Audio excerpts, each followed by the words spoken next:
السلام علیکم ورحمۃ اللہ وبرکاتہ نحمدہ ونصلی علی رسولہ الکریم اما بعد فاعوذ باللہ من الشیطان الرجیم بسم اللہ الرحمن الرحیم ربی اشرح لی صدری ویسر لی امری واحلل عقدۃ من لسانی لیفقہوا قولی۔ آج ہم انشاءاللہ آغاز کریں گے سورۃ النساء کا۔ نساء کا مطلب ہے عورتیں۔ اس صورت میں بہت زیادہ عورتوں کے مسئلوں کا بیان ہے، اس لیے اسے سورۃ النساء کہا جاتا ہے۔ اللہ تعالیٰ فرماتے ہیں یا ایھا الناس، اے لوگو، اتقوا ڈرو، ربکم اپنے رب سے، الذی وہ رب خلقکم پیدا کیا تم کو من نفس واحدۃ ایک ہی نفس سے۔ یہاں پر نفس واحدۃ سے مراد ابو البشر حضرت آدم علیہ السلام ہے۔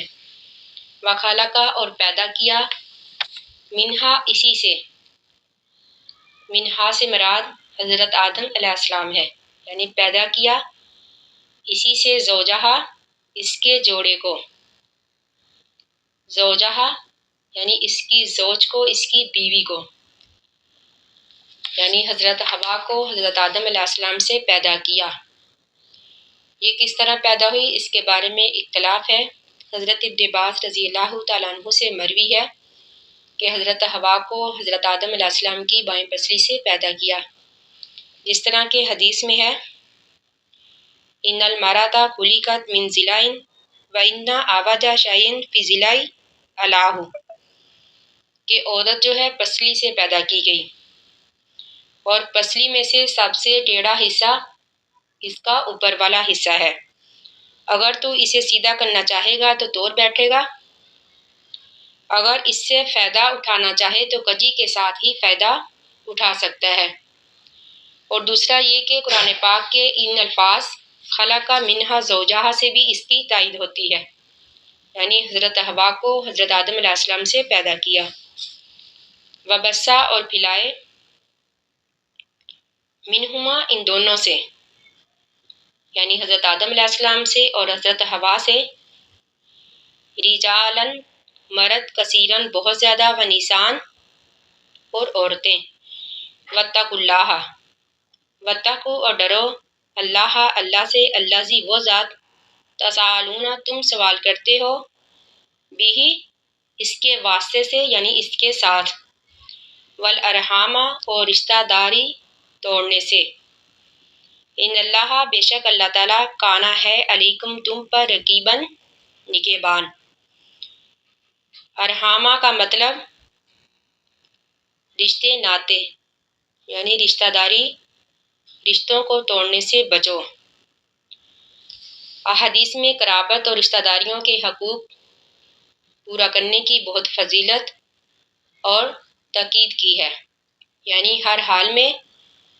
رشتہ داریوں کو جوڑے رکھو اور ان کے حقوق کو ادا کرو، اسے صلہ رحمی کہا جاتا ہے۔ اللہ تعالیٰ فرماتے ہیں وَآتُوا الْیَتَامَىٰ اور دو یتیموں کو، اموالہم ان کے مال، وَلَا تَتَبَدَّلُوا اور نہ تم ملاؤ، الخبیث ناپاک کو، بالطیب پاک کے ساتھ، یعنی وَآتُوا الْیَتَامَىٰ اموالہم دو یتیموں کو ان کے مال، یعنی جب یتیم باشعور ہو جائے اور بالغ ہو جائے تو ان کے مال ان کو واپس کر دو۔ وَلَا تَتَبَدَّلُوا الْخَبِيثَ بِالطَّيِّبِ اور نہ ملاؤ ناپاک کو پاک کے ساتھ۔ یہاں پر خبیثہ سے مراد گھٹیا چیزیں اور طیب سے مراد عمدہ چیزیں، یعنی ایسا نہ کرو کہ یتیم کے مال میں سے اچھی چیزیں، عمدہ چیزیں خود حاصل کر لو، خود لے لو، اور محض گنتی کو پورا کرنے کے لیے ناپاک چیزیں ان کی چیزوں کے ساتھ ملا دو۔ یہ بہت بڑا گناہ ہے، اگرچہ وہ حاصل کی ہوئی چیزیں عمدہ ہوں گی، اچھی ہوں گی، لیکن بددیانتی کی وجہ سے اور خیانت کی وجہ سے وہ گھٹیا ہو جائیں گی، حرام ہو جائیں گی، تو اللہ تعالیٰ نے اسے منع کیا ہے۔ وَلَا تَأْكُلُوا اور نہ تم کھاؤ، اموالہم ان کے مال الی اموالکم اپنے مالوں سے ملا کر، یعنی اللہ تعالیٰ نے فرمایا کہ ان کے مالوں کو اپنے مالوں کے ساتھ ملا کر نہ کھاؤ، لیکن اگر مقصد خیر خواہی ہو، اس میں ان یتیموں کی بہتری ہو، یعنی مال کو ساتھ ملا کر کھانے سے، تو پھر کوئی حرج نہیں۔ انہو بے شک ہے وہ، انہو بے شک وہ کانا ہے، اوبن گناہ کبیرن بہت بڑا۔ وَإِنْ خِفْتُمْ اگر تمہیں ڈر ہو، اللہ تقسطوا یہ کہ نہیں تم انصاف کر سکو گے، فی الیتامیٰ یتیم عورتوں کے بارے میں، فانکحوا تو پس نکاح کرو، ما طابا جو اچھی لگے، لاکم تم کو، من النساء عورتوں میں سے، مثنی 2 و ثلاثہ 3 و رباع اور 4۔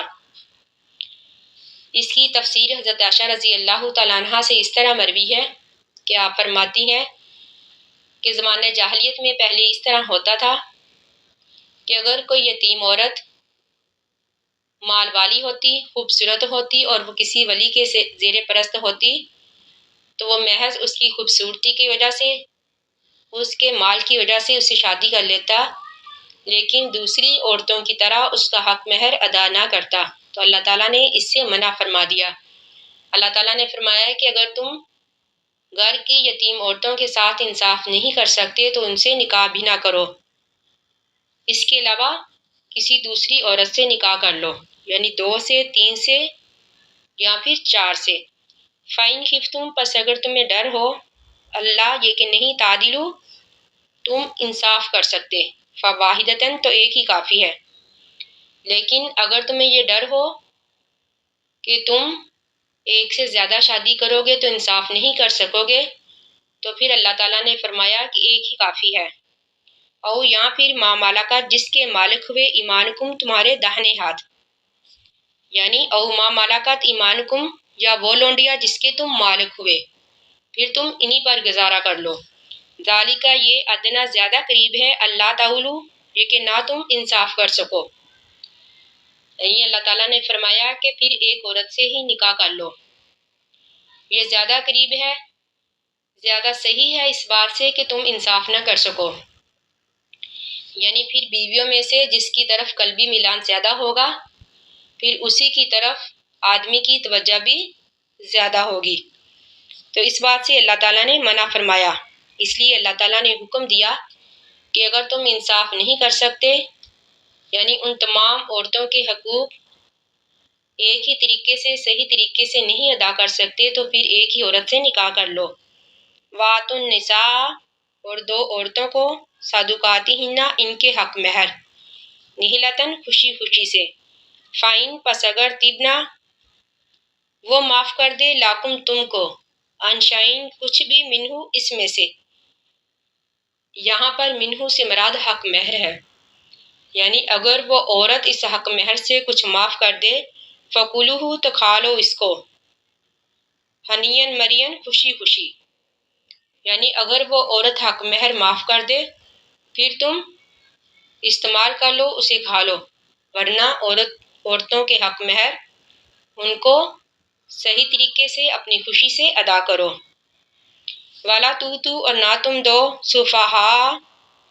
بیوقوفوں کو، نادان لوگوں کو، اموالکم اپنے مال، اللاتی وہ جو، جعل اللہ بنا دیا اللہ تعالیٰ نے، یعنی وہ مال کہ بنا دیا اللہ تعالیٰ نے، لاکم تمہارے لیے، قیاماً گزر بسر کا ذریعہ، وارزقوہم تو رزق دو ان کو، فیہا اس میں سے، یعنی اپنے مال تم نادان لوگوں کے حوالے نہ کرو، ہاں البتہ وارزقوہم